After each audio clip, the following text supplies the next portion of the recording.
What's going on, guys? Welcome back to another video, and today we're checking out two different exotics called Fallen Sunstar and Delicate Tomb.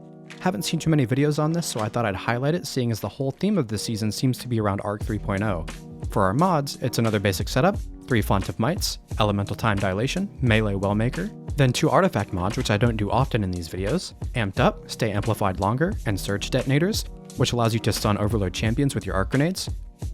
Now, the Delicate Tomb fusion rifle that can be acquired from this season's Season Pass, its trait reads, collecting an ionic trace will overcharge this weapon's next shot, jolting targets on hit.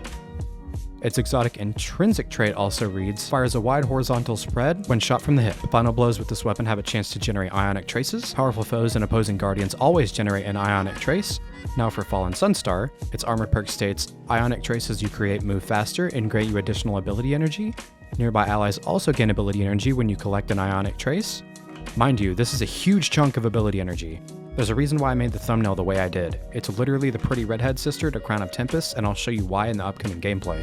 But first, for our subclass details. For my aspects, I'm running Lightning Surge. While sliding, activate your melee ability to blink forward, calling down lightning strikes that jolt targets as you rematerialize. And I'm also using Electrostatic Mind. Defeating targets with arc abilities or defeating jolted or blinded targets creates an ionic trace. Collecting ionic traces makes you amplified.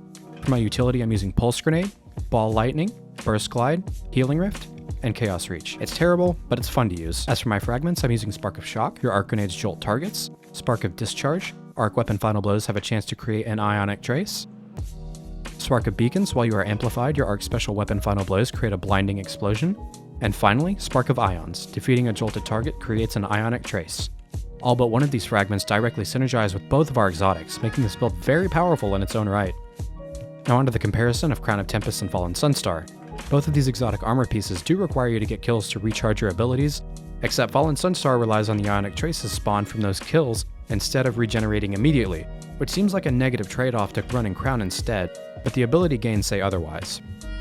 I can say I was surprised by how much more ability energy is regenerated with Crown of Tempest with Arc 3.0 and its included ionic traces, so it's definitely still a great option for any Arc user. While these may not be amazing endgame exotics, it's really the only choice Arc Warlocks have other than Geomags, and Chaos Reach is, well, Chaos Reach.